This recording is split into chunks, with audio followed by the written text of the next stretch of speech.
Hello everyone, हमारे YouTube channel सतसाहिब classes में आपका हार्दिक स्वागत है। डियर, आज हम क्लास 9th मैथ सब्जेक्ट की एक्सरसाइज 2.1 को डिटेल में सॉल्व करेंगे।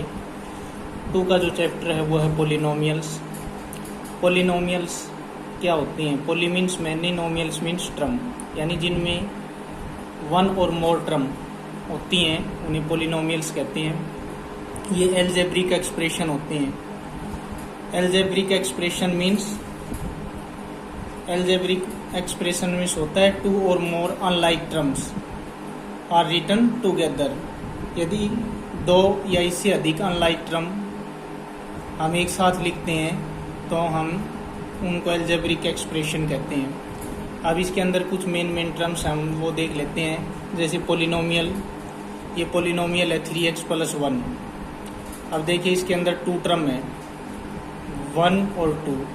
ये पोलिनोमियल है 4x² + 3x + 1। ये पोलिनोमियल है 4x³ + 4x + 5। इसके अंदर कुछ कंसेप्ट हैं, ये आपको पता होना चाहिए, जैसे कांस्टेंट। अब 3x + 1 में 1 कांस्टेंट है, इसमें कोई चेंज नहीं होगा, 1 की वैल्यू 1 ही रहेगी। उनको कांस्टेंट टर्म कहते हैं जिनकी वैल्यू वेरी ना करें। सेकंड में ये 1 है, ये कांस्टेंट टर्म है। ये 5 है, ये कांस्टेंट टर्म है, इनकी वैल्यू कभी चेंज नहीं होगी। इसके बाद आते हैं वेरिएबल। वेरिएबल होते हैं चरपद। वेरिएबल टर्म होती है चरपद, यानी जिनके अंदर वेरी करती हैं वैल्यू। जैसे मान लो हमारे पास है 3x + 1। अब 3x + 1 में ये 3x है, ये वेरिएबल है। क्यों है वेरिएबल? x की जगह मान लो हम 1 रखते हैं, तब हमारे पास आंसर फाइंड आउट होता है कुछ। जब हम 2 रखते हैं तब हमें आंसर मिलता है, ये 4 हो जाएगा, ये 3 × 2 = 6 और 1 7 हो जाएगा। यानी इनकी वैल्यू वेरी की। x की जो वैल्यू है वो जैसे जैसे हम चेंज करते जाएंगे, इसकी जो पोलिनोमियल है इसकी वैल्यू भी हमें चेंज होकर मिलेगी, तो इनको वेरिएबल कहते हैं। और ट्रम, अब जैसे 1 और 2, इसमें 2 ट्रम है, बीच में प्लस या माइनस का साइन हो और इसमें 1 से अधिक ट्रम हो, और इसमें बीच में प्लस का साइन है। 1, 2 और 3 ट्रम है, 1, 2 और 3 ट्रम है, तो ये ट्रम्स हो गई। अब लाइक ट्रम और अनलाइक ट्रम, ये 2 कंसेप्ट हो रहे हैं। अब देखिए 3x - 7/2x, 8/9x, √2x, ये लाइक ट्रम है। 7y² √9y², 10/3y², इस तरह की जो ट्रम्स होंगी ये लाइक ट्रम होंगी। अनलाइक ट्रम क्या है? जैसे 7a और फिर 8b और फिर 19/3c आ गया। ये आप कोई भी मैनी एग्जाम्पल देख सकते हैं जो अलग अलग हों, या लाइक ट्रम्स होंगी। इसके बाद आता है कोफिशिएंट ऑफ ए ट्रम। किसी भी ट्रम का कोफिशिएंट क्या होता है? जो वेरिएबल के साथ, जैसे ये है ना 8b, इसके अंदर 8 है, ये कोफिशिएंट है। ये 8b है, इसके अंदर 8 कोफिशिएंट है। ये x² और y³ 3, इसके अंदर 3 जो यहाँ पे है मल्टीप्लाई में, ये 3 है, ये इसका कोफिशिएंट है। तो एल्जेब्रिक एक्सप्रेशन क्या हुई? 2 or more unlike terms are written together. यदि हम 2 और मोर ट्रम अनलाइक जो टर्म्स हैं वो एक साथ लिखते हैं, वो एल्जेब्रिक एक्सप्रेशन होता है, इसको बीजीय व्यंजक कहते हैं। x² + 3x + 4।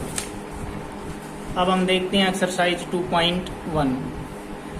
इसमें फर्स्ट क्वेश्चन है, Which of the following expression are polynomials in one variable and which are not? State reason for your answer. अब हमें ये बताना है कि कौन सा 1 वेरिएबल में है और कौन से 1 वेरिएबल में नहीं है। अब देखिए जो फर्स्ट है ये 4x² - 3x + 7। The given expression is polynomial in 1 variable. इसके अंदर x है,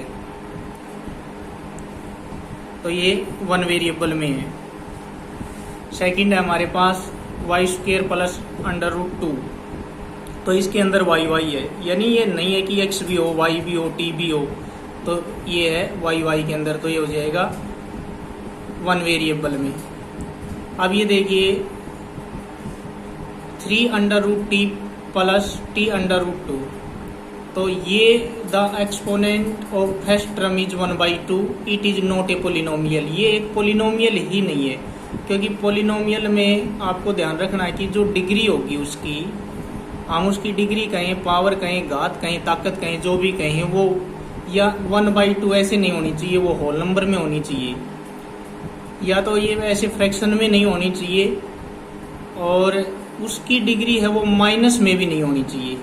किसी की भी डिग्री है, जैसे 3x की मैं लिखूं -2, तो ऐसे माइनस में भी नहीं होनी चाहिए, माइनस में भी नहीं होनी चाहिए, ऐसे फ्रैक्शन में भी नहीं होनी चाहिए। अगर ऐसे हो तो वो फिर पोलिनोमियल ही नहीं है, उसकी डिग्री है वो होल नंबर में होनी चाहिए। तो अब हम यहाँ देखेंगे कि 3√t है, इसका मतलब ये हुआ कि जो t है, ये वेरिएबल जो पार्ट है, इसकी हम पावर देखें तो ये अंडर रूट मीन्स t की पावर हो गई 1/2 यानी हाफ, तो इसलिए ये पोलिनोमियल नहीं है। The exponent of first term is 1/2, it is not a polynomial. Next है y + 2/y। अब देखिए ये जो नीचे y है, इसको यदि हम ऊपर लेके आते हैं तो ये माइनस में इसकी डिग्री बनती है, इसकी पावर, तो ये भी एक पोलिनोमियल नहीं है। The exponent of second term is minus, ये सेकंड टर्म का जो एक्सपोनेंट है इसकी डिग्री है वो -1 है, इसलिए ये पोलिनोमियल नहीं है, it is not a polynomial. अब नेक्स्ट है हमारे पास x की 10 + y³ + t की 50। अब ये पोलिनोमियल किस में नहीं है, वन वेरिएबल में, और इसने यही पूछा था कि वन वेरिएबल में बताने आपको। अब देखिए इसमें x भी आ गया, y भी आ गया और t भी आ गया, तो इसलिए ये पोलिनोमियल वन वेरिएबल में नहीं है, it is not a polynomial in one variable में। अब नेक्स्ट हम देखते हैं क्वेश्चन नंबर 2। तो क्वेश्चन नंबर 2 देखिए, ये है right the coefficient of x² in each of the following. ये क्वेश्चन गिवन है, ये सभी क्वेश्चन। तो ये इसका फर्स्ट पार्ट देखिए, 2 + x² + x, तो इसका कोफिशिएंट क्या हो जाएगा, x² का। हमें जो कोफिशिएंट है वो बताना है x² का, तो x² पे हम फोकस करेंगे। तो ये हो जाएगा, देखिए x² है यहाँ पे, तो x² का कोफिशिएंट इसके साथ ये 1 है, 1 सभी के साथ ऐसे मल्टीप्लाई में होता है, तो इसका कोफिशिएंट 1 हो गया। अब नेक्स्ट में ये -x² है, तो इसके साथ भी 1 है, तो इसका x² का कोफिशिएंट क्या हो गया, -1 हो गया, ये साइन हमें साथ लेना है। और इसमें x² का कोफिशिएंट π/2 हो गया, ये x² के साथ π/2 है, और इसमें x² है ही नहीं, तो x² है ही नहीं, तो उसका कोफिशिएंट क्या होगा, 0। नेक्स्ट 3 नंबर क्वेश्चन है, ये है give one example of each of A binomial degree 35 and a monomial of degree 100।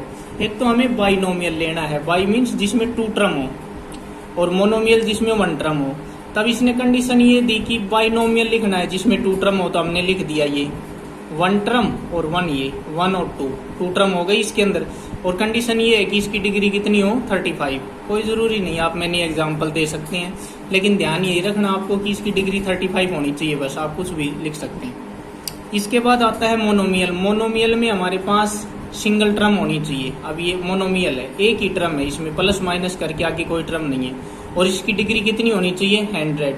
यहाँ पे हम y की 100 लिख सकते हैं, z की 100, और भी मैंने एग्जाम्पल दे सकते हैं। कंडीशन ये हो कि ये मोनोमियल हो, यानी इसमें 1 टर्म हो और इसकी डिग्री है वो 100 हो, तो इसके कोई भी एग्जाम्पल्स आप दे सकते हैं। नेक्स्ट है right the degree of each of the following polynomial. Degree, अब इनमें डिग्री कौन सी मानी जाएगी, जो सबसे बड़ी पावर होगी, ये इसके पार्ट दे रखे हैं। अब जैसे हमारे पास फर्स्ट है 5x³ + 4x² + 7x।